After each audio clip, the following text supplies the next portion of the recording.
સૂત્ર અર્થના રહસ્યો. પ્રણામ. લોગસ્ય સૂત્ર. છઠ્ઠી ગાથા. આરુગ્ય બોહિલાભમ સમાહી વરમ ઉત્તમમ દિંતુ. કેટલીક વસ્તુઓ આપણે થોડુંક વધુ ઊંડાણથી જોઈ રહ્યા છીએ. સમાધિ માંગી સાથે વર શબ્દ મૂક્યો. આરોગ્ય શબ્દ વાપર્યો, માંગ્યો, પણ વર શબ્દ ન વાપર્યો. એટલે ઉત્તમ આરોગ્ય આપો એવું ન માંગ્યો. ઉત્તમ બોધિ બીજ આપો એવું પણ ન માંગ્યું. ત્યાં સિમ્પલી શબ્દો મૂકી દીધા, આરોગ્ય બોહિલાભમ. પણ પછી શબ્દ મૂક્યો સમાહી વરમ ઉત્તમમ દિંતુ.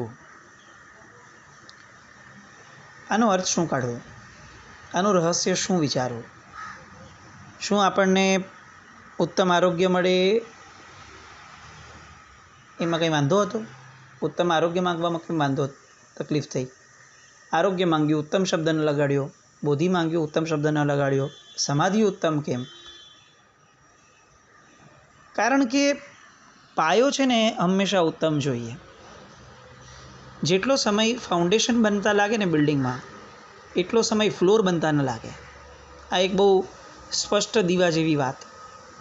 અને જેને ફાઉન્ડેશનમાં સમય ઓછો લાગ્યો છે ને, અને ફ્લોરમાં જેણે ઘણી બધી ડિઝાઇન કરવી છે અને ઘણી બધી પેટર્ન કરવી છે અને સમય બગાડવો છે, એ માણસનું બિલ્ડિંગ સરસ બને, પણ એ બિલ્ડિંગની લાઈફ કેટલી રહેશે એ બહુ મોટો પ્રશ્ન હશે. આપણું અત્યારનું જે ધર્મક્રિયાનું સ્તર છે ને, અથવા ધર્મક્રિયાની જે દિશા છે ને, લગભગ એમ કહી શકાય કે આવી છે. જયવિરાય સૂત્ર છે ને, એની અંદર ભગવાનને 13 ક્રમબદ્ધ પ્રાર્થનાઓ કીધી છે. હો મમ તું પ્રભાવો, ભગવાન મને તારા પ્રભાવથી આ બધું પ્રાપ્ત થાઓ. તો એમાં કાંઈ પણ નથી માંગ્યું, બધું જ ક્રમબદ્ધ માંગ્યું છે. અને આપણે ખરેખર ઊંડાણમાં જઈને તો ખબર પડે કે પહેલો ક્રમ ચૂકાય ને તો બીજો ક્રમ અર્થ વગરનો થઈ જાય છે. ભવનિવ્યો, મગ્ગાણું સાર્યા, ઇઠ્ઠફલ સિદ્ધિ, લોગવિરુદ્ધચ્ચાઓ, પછી ગુરુજન પૂવા. ત્યાં સુધી ગુરુ ભગવંતની પૂજા, સેવા, અર્ચના વગેરે નહીં. સૌથી પહેલી આ બધી બેસિક વાતો, અને એમાંય સૌથી પહેલું ભવનિવ્યો. ભગવાન મને ભવનો નિર્વેદ આપ. નિર્વેદ એટલે કંટાળો, થાક. બસ આ જે જયવિરાયની ધારા છે ને, એ એક્ઝેક્ટ ધારા અહીંયા લોગસમાં રિફ્લેક્ટ થાય છે. આરોગ્ય બોહિલાભમ સમાહી વરમ ઉત્તમમ દિંતુ. આ શબ્દ બોલ્યા દ્વારા એક ક્રમબદ્ધ પર્યાયમાં જાય છે કે ભાઈ બેસિક આરોગ્ય મને આપ. રાગ દ્વેષથી મને એટલીસ્ટ આ રાગ દ્વેષ છોડવા જેવા છે એવી નિબિડ ગ્રંથિ જે છે મારામાં પડી હતી, કે જે અનંતાનુબંધીના ઘરની હતી, કે જેમાં મને એમ લાગે કે અરે કરાય, બધું કરાય, કાંઈ નહીં, કોણે જોયું છે, બધું બળબડ કરે છે, આવતો ભાવ, આ ભાવ, તે ભાવ, કાંઈ નહીં, માથાકૂટ નહીં, જીવોને શાંતિથી, ઈટ ડ્રિંક એન્ડ મેરી. આ કલ્ચરની અંદર ઉછર્યા આપણે. એવા સમયમાં સૌથી પહેલાં ધર્મ ન કરાય, સૌથી પહેલાં એને ભવનો કંટાળો ઊભો કરાવડાવાય કે ભાઈ ઊભા રહો, ઈટ ડ્રિંક એન્ડ મેરી નહીં ચાલે. તમે આડેધડ વિકૃતિઓમાંથી સીધા ધર્મમાં નહીં આવી શકો. પહેલાં સંસ્કૃતિમાં આવવું પડશે તમારે. એટલે સૌથી પહેલાં આરોગ્ય.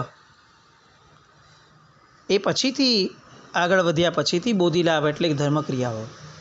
શાંત જીવને ધર્મ ઘટે છે. જેની રાગ દ્વેષની નિબિડ ગ્રંથિઓ તૂટી નથી, એકદમ હેવીએસ્ટ ગ્રંથિઓ નથી તૂટી, એનો હજી ગ્રંથિભેદ જ નથી થયો. અને ગ્રંથિભેદ વગર સમ્યક દર્શનની પૂર્વ ભૂમિકા પણ ક્યાંથી આવે? એટલે સૌથી પહેલાં ગાંઠો તોડો. ગાંઠ તોડવી એટલે કોઈની હારે દ્વેષ ભાવ તોડવો એવું નહીં. ગાંઠ તોડવી એટલે કોઈ પણ જાતનો આગ્રહ છોડવો. કોઈ આપણને એમ કહે કે આ માંસાહાર છે ને આ પાપનું કારણ છે, તો છૂટી જાય તો બહુ સારી વસ્તુ છે. કદાચ ન છૂટે ને તો પણ છેવટે મનમાં ગાંઠ તો છોડવી જ જોઈએ કે કાંઈ નહીં, બળબડ કરી રાખે લોકો, ખાવા જેવું જ છે, ખવાય જ, શું કામ ન ખવાય, રાત્રિ ભોજન કરાય જ, શું વાંધો છે? એ બધું કંઈ આપણે થોડી દીક્ષા લેવાની હોય બધા આવું બધું કરે. આ જે આખી ધારાવાળા વ્યક્તિઓ કે વ્યક્તિત્વ કે જે અસ્તિત્વ છે, જ્યાં સુધી આ અસ્તિત્વ આપણા હૃદયમાં આવશે ત્યાં સુધી ધર્મના ક્ષેત્રમાં પ્રવેશ લેવો એ ધર્મના ક્ષેત્ર માટે જોખમી છે. આપણી માટે તો જોખમી છે જ, ધર્મના ક્ષેત્ર માટે પણ જોખમી છે. કારણ કે એવો માણસ ક્રિયાત્મકમાં આગળ વધી જશે. પોતાના પક્ષને તો ઊભો જ રાખ્યો છે એને હજી, એ કાંઈ ન હોય. હવે બધા સંસારમાં રહેતા હોય તો બધું કરવું જ જોઈએ, એમાં શું. એટલે હવે એ માણસ પોતાની બદીઓને ધર્મના ક્ષેત્રમાં પણ ફેલાવશે અને ધર્મનું ક્ષેત્ર ધીરે ધીરે દૂષિત થતું જશે. લોકો એવું માનશે આવું કરતા રહીએ અને છતાંય ધર્મક્રિયા કરો ને તો પણ આપણે ધર્મી તો કહેવાય. જો આ ભાઈ જો એ આવો ધંધો કરે છે, આ બિઝનેસ કરે છે, એ કેટલું પાપનું છે, છતાં પણ દાન ને બધું પુણ્ય કરે છે, ધર્મના ક્ષેત્રમાં લોકો હારતોરા કરે છે કે નહીં એને. તો એનો મતલબ કે ભાઈ ભલે ને એ ઇન્સાનો ભયંકર ઇન્સાનો કે મૃત્યુ થાય લોકોનો કે બગડે જીવન એવો ધંધો કરતા હોય, કાંઈ નહીં, દાન કરે છે ને, ઇટ ઇઝ ગુડ ઇનફ. આ બધી વાતો ન પ્રવેશે એટલા માટે અહીંયા આપણે ત્યાં ભવનિવેહો શબ્દ મૂક્યો. એને ભવનો કંટાળો તો આવે બેસિક, એટલે અહીંયા આરોગ્ય પહેલાં માંગ્યું, પછી ધર્મક્રિયાઓનું પરિણામ અને ધર્મક્રિયા દ્વારા ઊભી થતી પરિણતિ એટલે કે બોધિલાભ એ પછી માંગ્યું. અને એ પછીથી જ સમાધિ આવશે. આ લખીને રાખવા જેવું છે. જે લોકો ફક્ત મેડિટેશનમાં માને છે એ બધા લોકો માટે આ લોગસની ગાથા એક એલાર્મ છે. એલાર્મ. ડાયરેક્ટ સમાધિ નહીં જ મળે એ સમાધિનો ભ્રમ છે, એ સમાધિનો ભાસ છે કે હું શાંત થયો છું. જો આમ થતું હોત તો પરમાત્મા પૂર્વથી ત્રીજા ભવની અંદરથી એ ફક્ત ધ્યાન માર્ગમાં જોડાયા હોત, એ તપ માર્ગમાં ન જોડાયા હોત, એ બીજા કોઈ વ્યવહાર માર્ગમાં ન જોડાયા હોત. એટલે આરોગ્ય સૌથી પહેલાં. આ જોકે ધર્મના ક્ષેત્રમાં ક્રિયાત્મકમાં રહેલા આપણા જેવા લોકોએ પણ સમજવા જેવું છે કે જેમ મેડિટેશન એકલાથી કામ નહીં થાય એમ એકલી ક્રિયાઓથી પણ કાંઈ નથી થવાનું. ઓલો તો હજી કદાચ મેડિટેશન કરતાં કરતાં રાગ દ્વેષ રહિતપણાની ગાંઠને ઓળખી જશે ને તો ઊંડો ઉતરી જશે. પણ ફક્ત નરી ક્રિયાઓ જ, એના સિવાય કંઈ જ નહીં, કોરી લુખ્ખી ક્રિયાઓ, એની માટે તો ભવિષ્ય બહુ મુશ્કેલ થઈ જશે. એટલે આરોગ્ય, રાગદ્વેષ રહિતપણું, બોધિલાભ, ધર્મની પરિણતિ ઊભી થાય અને પછી જે મળે એને ઉત્તમ સમાધિ કીધી. એટલે આપણે આ ખાસ સમજવા જેવું છે કે આપણે બીજા બધા માર્ગોમાં ગમે તેટલા લલચામણા અને સારા લાગે, કદાચ કોઈને રિઝલ્ટ મળ્યું પણ હોઈ શકે, આપણે એને ડિનાયલ મોડ પર નથી. કોઈ માર્ગ એવો નથી કે જે માર્ગેથી મોક્ષ ન થાય. એટલે આપણે કેમ કહીએ કે ભાઈ આ માર્ગેથી મોક્ષ નથી, અમારો જ માર્ગ મોક્ષ આપશે, એવી તો કોઈ વાત જ નથી કંઈ. પણ એટલું ચોક્કસ છે કે આપણે આપણી પરિપક્વતાને અને આપણી પોતાની અનુભૂતિઓને ચેક કરતા રહેવું પડે કે આ મારો ભ્રમ નથી ને, હું સિસ્ટમેટિક સ્ટેપ બાય સ્ટેપ આગળ વધું છું ને, ક્યાંય ને ક્યાંય સંવેદના પ્રગટી છે ને, જડતા તો નથી ને. આ ઉત્તમ સમાધિ છે. ઉત્તમ સમાધિ એટલે બેસિકલી સંવેદના. મને જે નથી ગમતું એ મારે જગતને ન અપાય, કારણ કે જગત સ્વતુલ્ય છે, મારી જેવું જ છે. બસ આ આધિ કોઈ પણ પરિસ્થિતિની અંદર સમભાવ. આવું થયું, કોઈ મારી યાર આવું કર્યું હશે, એમાં શું કરે, લાચારીનો ભાવ નહીં. એટ ધ સેમ ટાઈમ સહન કરવાનો પણ ભાવ નહીં. નહીં, જેને જે કરવું એ સહન કરો ને, આપણે કર્મ કર્યા હતા તો આપણે ભોગવવા જ પડશે, ભોગવો, આ વખતે છૂટકો જ નથી. આ પણ ધર્મ નથી. અકામ નિર્જરાને આપણે ત્યાં ક્યાંય ધર્મના ડગલા તરીકે પણ નથી ગણ્યું. એટલે આવી સહન કરવાવાળી વાતો ન ચાલે. લાચારી વગર જે થાય એ ધર્મ છે. સ્વીકાર ભાવ, પરિસ્થિતિનો સંપૂર્ણ સ્વીકાર, આનાથી અન્યથા થાવ આવો કોઈ ભાવ જ નહીં. જે બન્યું છે તે જ ન્યાય છે. આ બધી વસ્તુઓ એ સમાધિની સૂચક છે, સમાધિની પ્રેરક છે. અને એટલે આવા બધા સૂત્રોને જીવનમાં રોજ વાગોળવા જોઈએ. છઠ્ઠી ગાથા, ભગવાન પાસે આ બધું માંગ્યું અને હવે અહીંયા આ છઠ્ઠી ગાથાને આપણે આપણા મસ્તિષ્કના આજ્ઞાચક્ર ઉપર ધારવાની છે. સૌથી મહત્ત્વનો ભાગ. આખા શરીરનું કંટ્રોલ કોણ કરે છે? મારું વિશુદ્ધિ ચક્ર થોડું નબળું થશે, મારું બીજું બધું ચક્રનું જે આખું તંત્ર છે એમાં જરાક આગળ પાછળ થશે તો તે નુકસાનોને હું ભરપાઈ કરી શકીશ જો મારું આજ્ઞાચક્ર બળવાન છે. આજે કોરોના થઈ છે ની લહેરો, સેકન્ડ વેવ ને બધી વાતો ચાલે છે. ઇમ્યુનિટી શબ્દ બહુ જ ફેમસ થઈ ગયો છે આજકાલ. આ ઇમ્યુનિટીનું સેન્ટર શું? લોકો કદાચ ખાવા પીવાને કે બીજા બધાને ગણતા હશે તો એ કદાચ ફક્ત એને ગણવું એ માયાજાળ છે. ઇમ્યુનિટી એ આગના ચક્રમાંથી નીકળતો એક પોઝિટિવિટીનો સાદ છે. આપણે એવા 102 વર્ષવાળા પણ લોકો ભારતે જોયા છે કે જે લોકો 102 વર્ષે પણ કોરોનાને જીતીને પાછા આવ્યા છે. ઇમ્યુનિટી પોઝિટિવિટી એ ઇમ્યુનિટી છે. શરીરનું વજન શું છે એ મહત્ત્વનું નથી. કેટલાકનું વજન 40 કિલો હોય અને કેટલાકની કમર 40ની હોય, અને તેમ છતાં 40 કિલો વજનવાળો માણસ સારું જીવી જાય છે. એટલે ઇમ્યુનિટી એ પોઝિટિવિટી સાથે જોડાયેલું તંત્ર છે. અને પોઝિટિવિટીનું સેન્ટર, એપિક સેન્ટર એ આપણું આજ્ઞાચક્ર છે. અને એટલે આ છઠ્ઠી ગાથા જે છે એ અતિશય મહત્ત્વની છે અત્યારે કોરોનાના સમયમાં પણ. કારણ કે આજ્ઞાચક્રનું ધ્યાન અત્યારે ધરવું બહુ જરૂરી છે.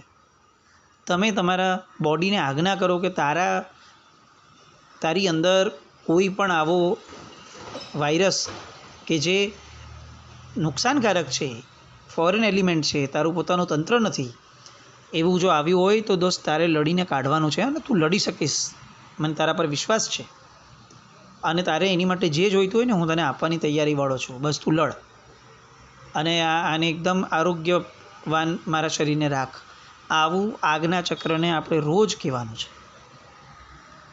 પ્રભુની કૃપાથી, દેવગુરુ ધર્મની કૃપાથી અને અનંત આત્માઓ કે જે લોકો શુભતા પ્રસરાવી ગયા છે આ જગતની અંદર, એ બધાની કૃપાથી તારા દેહની અંદર કંઈ જ થવાનું નથી. આવું અગર આપણે આપણા આજ્ઞાચક્રને આપણા અંગૂઠાથી દબાવી અને આપણે ઓર્ડર કરીએ અને પછીથી જો આ ગાથા બોલાય, કિત્તીય વંદીય મહ્યા જે એ લોગસ્સ ઉત્તમા સિદ્ધા આરુગ્ય બોહિલાભમ સમાહી વરમુત્તમમ દિંતુ. આ ગાથા જો આજ્ઞાચક્ર પર જાય 7 વાર તો હું એવું માનું છું કે ગમે તેવા માણસને આરોગ્ય, સમાધિ, સંકલેશ રહિતપણું મળે. કેમ ન મળે? એપિક સેન્ટર છે પોઝિટિવિટીનું, એ આપશે જ. એટલે આજ્ઞાચક્રને બરોબર રીતે નિયમિત કરી પ્રદીપ્ત કરવા માટે એ આજ્ઞાચક્ર દબાવવું જોઈએ. આપણે ત્યાં આજ્ઞાચક્રને દબાવવા માટે છે ને ચાંદલાની વિધિ મૂકી. અત્યારે આપણે લોકો ચાંદલો કરીએ છીએ. કોઈ પણ ચક્ર દબાવવાની વાત છે.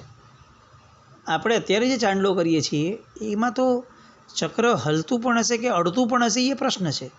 કારણ કે આપણે તો કાંડીથી ચાંદલો કરવાવાળા થયા. એટલે હવે અંગૂઠાથી જે દબાય એ વાળી જે આખી વ્યવસ્થા તંત્ર હતું એને તો આપણે ઉડાડી દીધું. ઊભા ચાંદલો કરતા થઈ ગયા. આજ્ઞાચક્રને તો જ્યાં સુધી તમે બેસો નહીં, પગ ફોલ્ડ ન કરો ત્યાં સુધી ઉર્જાનું ઉર્ધ્વગમન કેવી રીતે થાય? એટલે બેઠા જમવાનું, પલોઠી વાળીને જમવાનું. એટલે પલોઠી વાળીને બધું સુખાસન કીધું. સુખ એને જ મળે કે જેને પલોઠી વાળી છે. તો આજ્ઞાચક્રને પ્રદીપ્ત કરવું છે, એની માટે તમે પ્રભુની આજ્ઞા માથે ચડાવો છો. તો એ પગ ફોલ્ડ કરેલા હોય તો વધુ ઇફેક્ટિવ બનશે કે પગ ઊભા હોય એનાથી ઇફેક્ટિવ બનશે? આપણે વિચારવાનું. ચક્ર દબાતું જ નથી અને આપણે ફક્ત સળીને આમ અડાડી લેતા હોય એમ તો અડાડી રહીએ તો ચક્રની અંદર એનર્જી કેવી રીતે પ્રેસ થશે?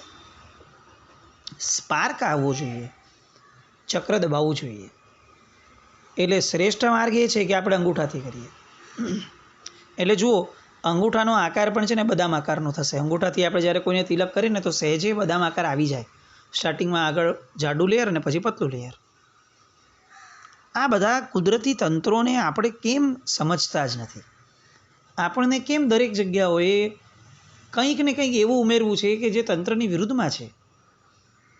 અને આ તંત્રને સમજ્યા વગર આપણને એવું લાગે કે સવિજીવ કરું, શાસન રસી હું કરું. ન થાય. તંત્રને ઓળખવું પડે. તો આજ્ઞાચક્ર અંગૂઠાથી દબાવવું એ શ્રેષ્ઠ માર્ગ. સપોઝ આપણને નથી એમ લાગતું કે એ શક્ય છે, ચાલો સળીથી કરવું પડે છે, ચાલો ઓકે. એક તો એ શ્રેષ્ઠ દ્રવ્યની સળી હોવી જોઈએ, કારણ કે દ્રવ્ય અસર કરે છે. એ પછીથી આ ચાંદલો કરતી વખતે એને હું દબાવું આજ્ઞાચક્રના ભાગમાં, એ જરૂરી છે.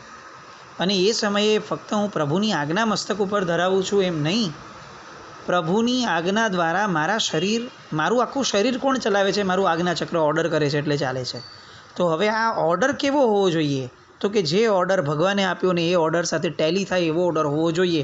આવું આપણે વિચારવું જોઈએ, તો ચાંદલો સફળ છે, તો ચાંદલાનો અર્થ એ છે.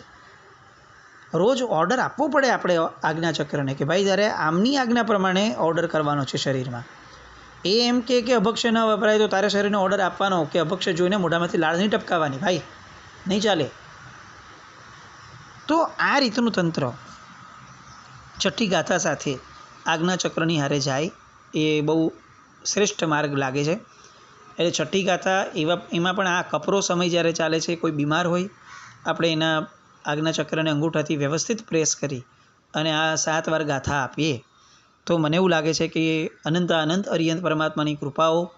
કીર્તિય શબ્દ છે ને, એમાં ઇન્દ્ર આદિ વડે પૂજાયેલા આ પણ એક અર્થ નીકળે છે. એનો અર્થ એ થશે કે આપણે સર્વ દેવેન્દ્રોએ પૂજેલા એ ભાવો પણ એની હારે દૈવત્વ સાથે એના આજ્ઞાચક્રમાં ભળે છે. એટલે આ ગાથાને આજ્ઞાચક્ર સાથે કનેક્ટ કરવામાં ઘણા ફાયદા છે. કોઈને લાગે છે કે મારું પુણ્ય નથી ચાલતું કોઈ ઉપર, કશો વાંધો નહીં.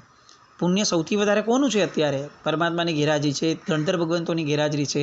તો એમના પછી ત્રીજા નંબરે કોણ છે કે જેનું પુણ્ય ગજબ ચાલે છે? તો કે ઇન્દ્ર.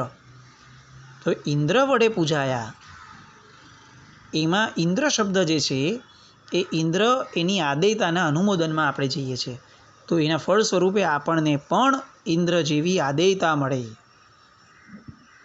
આપણું પણ લોકો માને, આવું પુણ્ય જનરેટ થાય આજ્ઞાચક્ર ઉપર આ રીતે પ્રેસ કરવાથી. આ બધા લૌકિક લાભોની કોઈ કિંમતો નથી, એટલે ક્યાંય એ ભાવમાં આપણે લઈ જવાની ઈચ્છા બી નથી, ધારણા પણ નથી.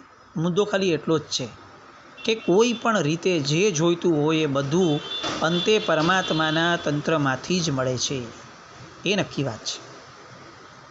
એટલે છઠ્ઠી ગાથા સમાહિવરમ ઉત્તમમ દિનતો સુધીની એ આજ્ઞાચક્રને પ્રેસ કરી અંગૂઠાથી બોલવાના ભાવમાં આપણે રહેવું જોઈએ. અને કદાચ એ શક્ય ન લાગે તો આજ્ઞાચક્રને નજર સમક્ષ રાખી અને આ ગાથાને આપણે આપવી જોઈએ. અને એ આજ્ઞાચક્રમાં આપણે કરશું ને ત્યારે અનુભવાશે કે ચક્ર રીતસર રોટેટ થશે, રાઉન્ડ ફરશે એની ઉર્જા, અને એ આખો ભાગ જે છે કપાળનો એ ભાગ ગરમાવો અનુભવશે. કારણ કે આજ્ઞાચક્ર હાઈએસ્ટ સેન્સિટિવ ચક્ર છે, એ તરત જ આપણી વાતોને પકડે છે. ખાલી એક જ છે કે એ ફોકસ્ડ હોવું જોઈએ, આડાવડા વિચારો 1-2 વાર કર્યા એવું નહીં, ઘૂંટાયેલું હોવું જોઈએ. તો આજ્ઞાચક્ર એને બરોબર ઝીલે છે. એટલે આ ગાથા છઠ્ઠી ગાથા આજ્ઞાચક્રમાં આપવાની છે. અને ત્યાર પછીથી 7મી ગાથા આવશે. ચંદેસુ નિમ્મલયરા ઐચ્છેસુ અહ્યમ પયાસૈરા સાગરવર ગંભીરા સિદ્ધા સિદ્ધિમ મમ દિશંતુ. ચંદ્રોથી પણ ઘણા નિર્મળ, સૂર્યોથી પણ વધારે પ્રકાશ કરનારા, સમુદ્ર જેવા ગંભીર એવા હે સિદ્ધ ભગવંતો, મને મોક્ષ આપો. ભગવાનની ઉપમા પણ આપી તો એવી આપી કે જે 3 તત્વો દ્વારા આ જગત ચાલી રહ્યું છે. સૂર્ય, એના વગર આ જગતની કલ્પના ન કરી શકાય. ચંદ્ર, એના વગર આ જગતની કલ્પના ન કરી શકાય. અને સમુદ્ર, જે બધાના જળનું સ્ત્રોત છે, એના વગર આ જગતની કલ્પના ન કરી શકાય. સૂર્ય છે, ચંદ્ર છે તો વાયુનું નિયમન થઈ જાય છે. સૂર્ય છે, ચંદ્ર છે તો પૃથ્વીનું નિયમન થઈ જાય છે. સૂર્ય છે, ચંદ્ર છે, અગ્નિનું નિયમન થઈ જાય છે. આ બધા તત્વોનું નિયમન આ જગતના 3 મુખ્ય તત્વો કરી રહ્યા છે: સૂર્ય, ચંદ્ર અને સમુદ્ર. પંચમહાભૂતથી બનેલા શરીરની કલ્પનાને કદાચ પરમાત્માનું લોકોત્તર શાસન કેટલું સ્વીકારે છે એ પ્રશ્ન છે, પણ પંચમહાભૂતને સ્વીકારે છે એ વાત નક્કી છે. અને એટલે જ આપણે ત્યાં 7 લાખ વગેરેમાં પૃથ્વીકાય, અપકાય, તેવકાય, વાયુકાય, વનસ્પતિકાય, આ બધા કાયોની લઈ અને 6 કાયની આખી ધારામાં આપણે પંચમહાભૂતને આવરી લીધા છે. અને એ પંચમહાભૂતના રૂટ સોર્સ એવા 3 તત્વોની વાત દ્વારા, 3 તત્વો સાથેની સરખામણી દ્વારા અહીંયા પ્રભુને કીધું છે કે ભગવાન, આવા ભગવાન તમે મને મોક્ષ આપો. પણ છતાંય હજી આની અંદર અનેક આયામો પડ્યા છે આ ગાથામાં. અને આ ગાથા સહસ્ત્રાર ચક્રમાં જાય છે, જે ચક્રથી આપણી ઉર્જા આવજાવ કરે છે, જે આખા શરીરને નું અધ્યાત્મનું કેન્દ્ર કહેવાય. એવું કહેવાય કે જ્યારે હિલિંગમાં છે ને ટ્વિન હાર્ટ શબ્દ આવે છે. જનરલ પબ્લિક એમ કે એક જ હાર્ટ છે, હિલિંગ શીખેલો માણસ એમ કહેશે કે 2 હાર્ટ છે. એક હાર્ટ હૃદયમાં છે ને બીજું હાર્ટ જે છે ને એ અહીંયા સહસ્ત્રાર ચક્રમાં છે. તો આ બધી વાતો 7મી ગાથા સાથે કઈ રીતે કનેક્ટેડ છે. અને આ ચંદ્રથી પણ નિર્મળ એટલે શું, સૂર્ય કરતાં પણ વધુ તેજસ્વી એટલે શું, એને એ બધું બોલવાથી આપણને શું ફાયદો, આપણે શું કામ આ બધું બોલવું, એની ધારામાં આવતા અઠવાડિયે જઈએ. જીન આજ્ઞા વિરુદ્ધ કંઈ પણ બોલાયું હોય તો મિચ્છામિ દુક્કડમ.